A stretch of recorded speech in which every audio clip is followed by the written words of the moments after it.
Les lettres du Christ. Le Christ revient. Il exprime sa vérité. Préface. Tout d'abord, l'auteur de ces lettres aimerait expliquer pourquoi il utilise le terme de porte-parole à la place de son vrai nom. Il n'a jamais vu le moindre doute en écrivant ces lettres qu'elles émanaient du Christ. Il donne dans sa courte biographie les raisons pour lesquelles il en est sûr. Pendant l'écriture des lettres, l'auteur a clairement reçu le message qu'il devait rester complètement dans l'ombre et que seules les lettres du Christ devaient apparaître. Les gens décideraient ensuite d'eux-mêmes si les lettres sonnaient justes ou s'il s'agissait de faux. Ils devaient écrire ce qu'ils recevaient et essayer de le publier pour que le public puisse l'examiner. Et ce qui arriverait ensuite se passerait strictement entre le lecteur des lettres et la conscience du Christ. Dans les lettres, Christ a promis qu'elles établiraient un lien entre son esprit et celui du lecteur, et qu'une aide serait apportée à ce dernier pour comprendre la signification profonde cachée derrière les mots. Beaucoup de gens ont rapporté avoir vécu ce contact. Beaucoup de gens ont été conscients d'une augmentation de leur discernement. Par conséquent, tout comme le nom d'un secrétaire importe peu dans la conduite d'une transaction, de même, le nom de l'auteur porte-parole et son identité importent peu. Ce qui est vraiment important, c'est de savoir si le lecteur peut ressentir que c'est le Christ authentique qui s'est élevé en conscience spirituelle jusqu'au portail même de l'équilibre, tout en restant dans son individualité afin de rester en contact avec le monde de l'individualité. En second lieu, l'opinion est divisée au sujet de la typographie parfois étrange des lettres.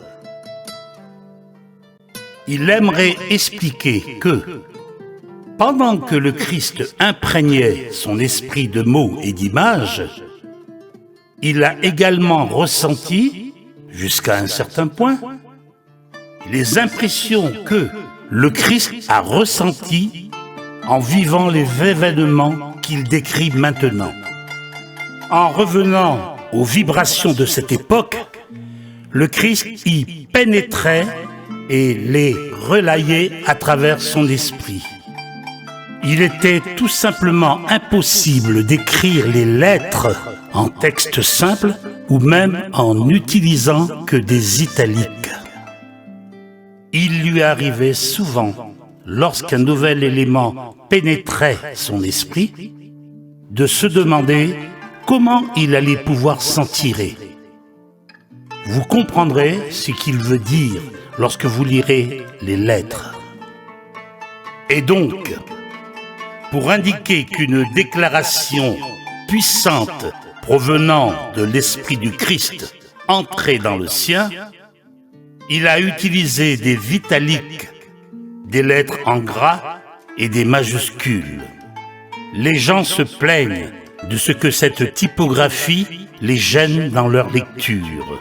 Mais c'est justement ce qui est voulu. Ces lettres ne sont pas destinées qu'à être lues, elles sont surtout à être méditées.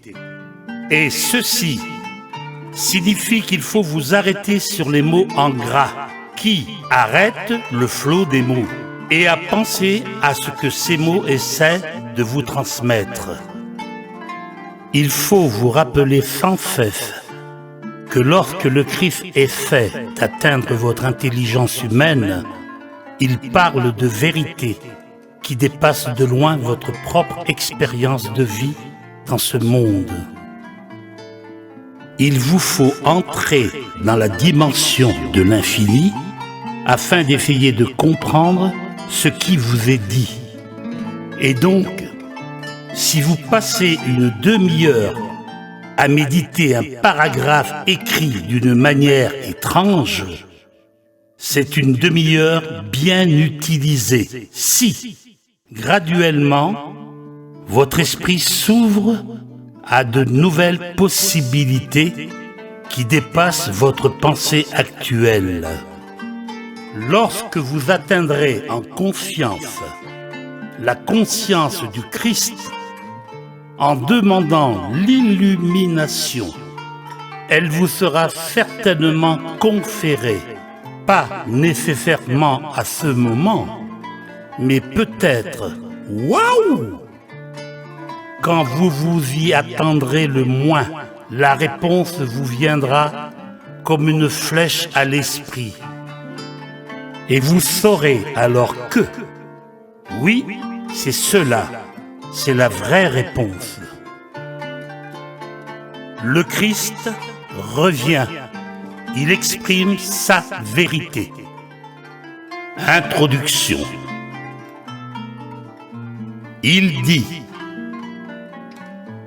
je viens pour rectifier les mauvaises interprétations qui ont été faites des enseignements que j'ai donnés alors que j'étais connu sous le nom de Jésus en Palestine il y a 2000 ans. Il dit aussi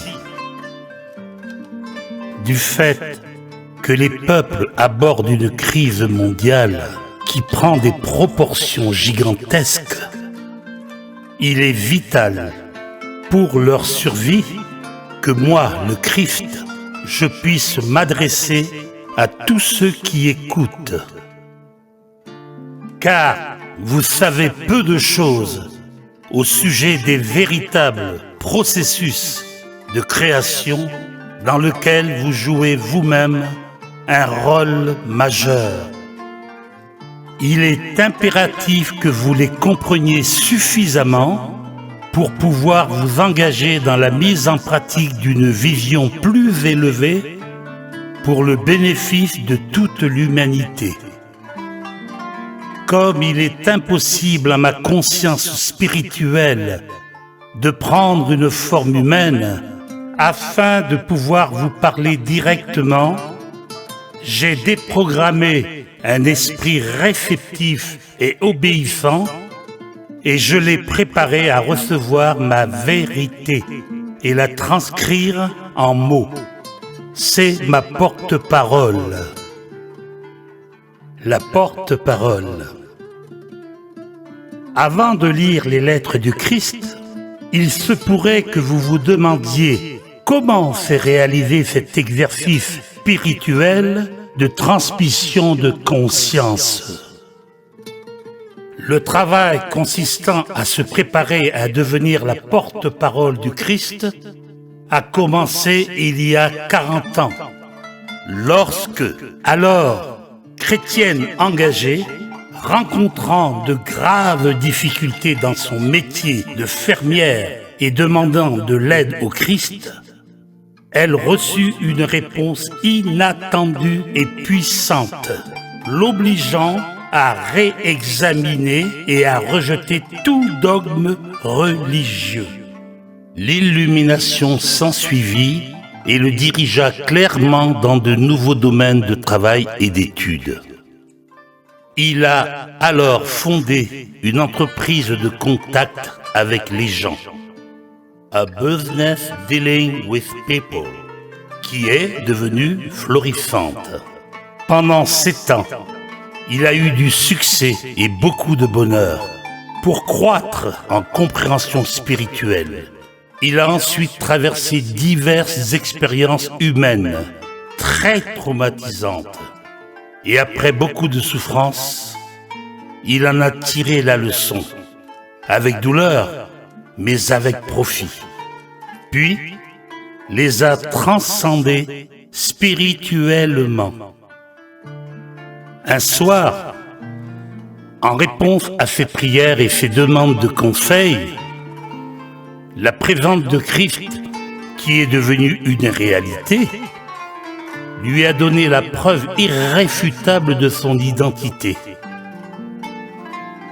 Il lui a parlé pendant 1 heure, envoyant de puissantes ondes d'amour cosmique à travers son corps, et lui a fait une brève description de ce qu'il allait lui être dit et de ce qu'il allait finalement accomplir.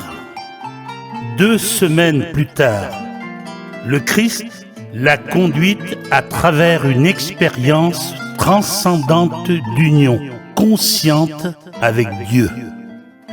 Elle est devenue guérisseuse et l'instrument de quelques guérisons instantanées.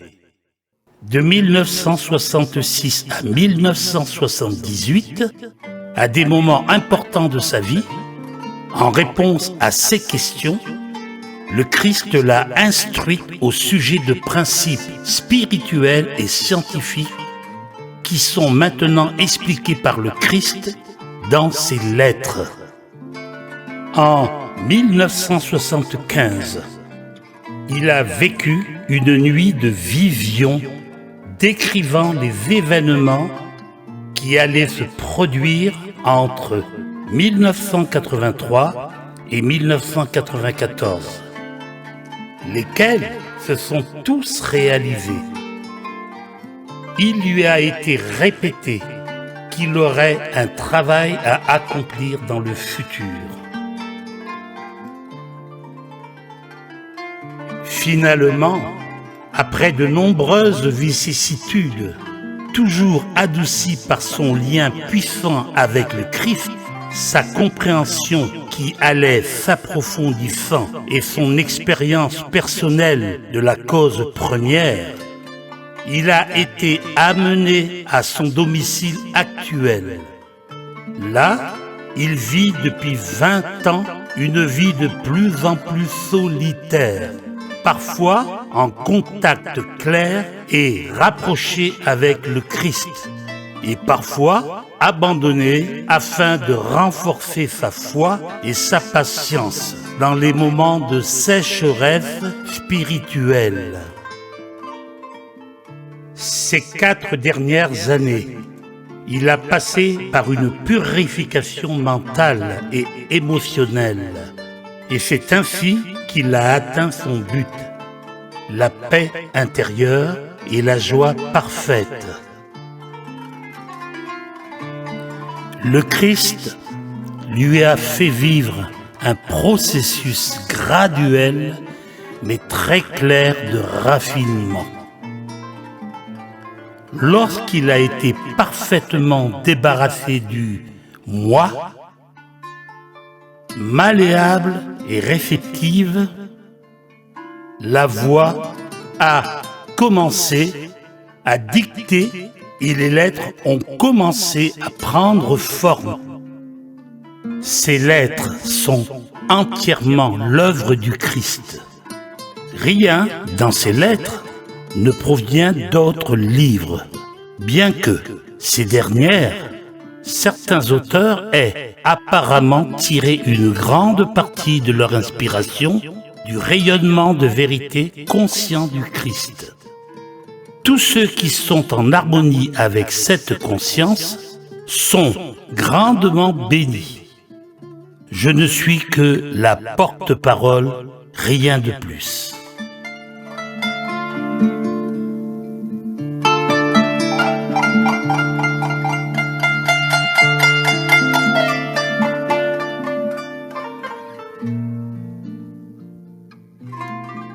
Le Christ revient. Il exprime sa vérité. Contenu. Lettre du Christ, numéro 1. Le Christ dit les raisons pour lesquelles il revient pour dicter ses lettres. Il dit que l'humanité fait elle-même retomber ses mots sur elle par sa pensée et ses actions. Il explique pourquoi sa vraie mission sur Terre n'a pas été rapportée correctement. Il dit qu'il n'existe nullement de péché contre Dieu. et que la source de l'être n'est pas comprise. Il décrit ces 6 semaines dans le désert et ce qui s'y est réellement passé, ce qu'il a appris et comment la connaissance l'a transformé, de rebelle en maître et guérisseur.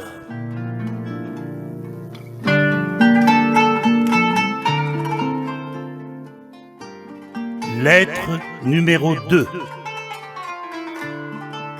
Il continue l'histoire de sa vie sur terre, son retour chez sa mère à Nazareth et la manière dont elle l'a reçu, sa première guérison publique et la réaction extraordinaire qu'elle a suscitée, le choix de ses disciples, son véritable enseignement.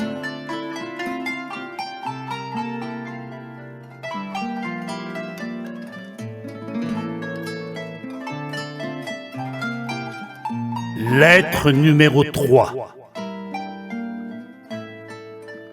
Il continue à narrer les incidents qui ont émaillé sa vie, à parler de son enseignement, de sa connaissance du fait que son temps sur terre allait être écourté par la crucifixion, des choses qu'il a faites pour soulever la colère des dirigeants religieux juifs, ce qui s'est réellement passé et ce qui s'est dit lors de la sainte scène de l'attitude de ses disciples et de la vérité concernant son ascension.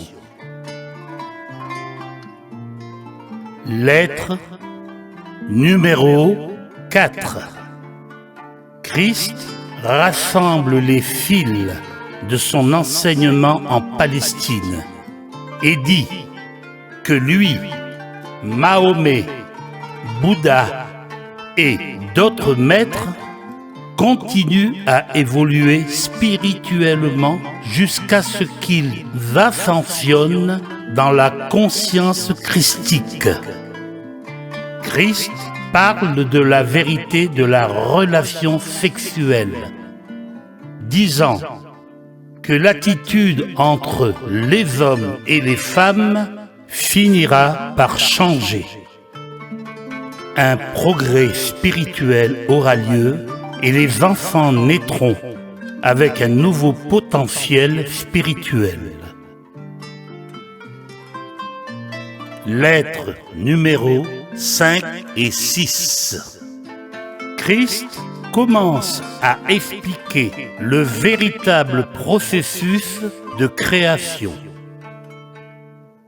Il fait allusion aux croyances de la science et des doctrines religieuses, les rejette et définit la vérité de l'être. Il fait allusion à la vérité concernant l'ego humain, moyen d'individualisation terrestre et donc nécessaire, mais aussi source de toute souffrance.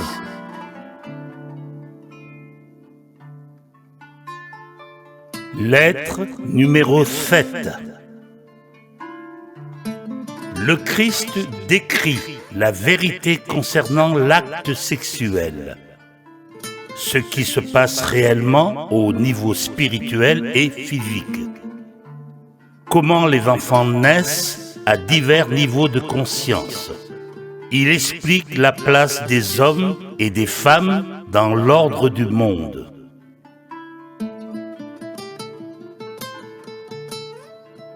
Lettre numéro 8.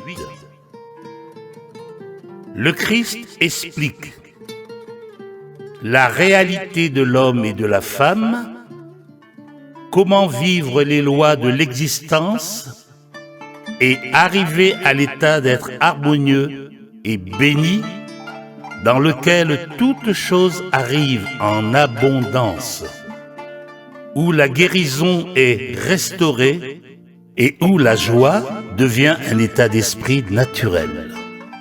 Chaque individu peut atteindre cet état intérieur de bénédiction et la paix deviendra alors la norme.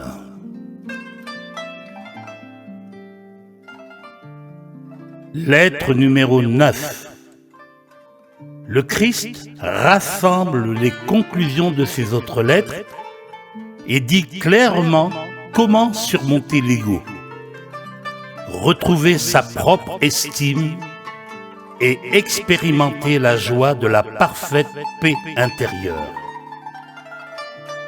Il fait allusion au racisme et délivre un message personnel d'encouragement et d'amour à tous ceux qui sont attirés vers ces lettres.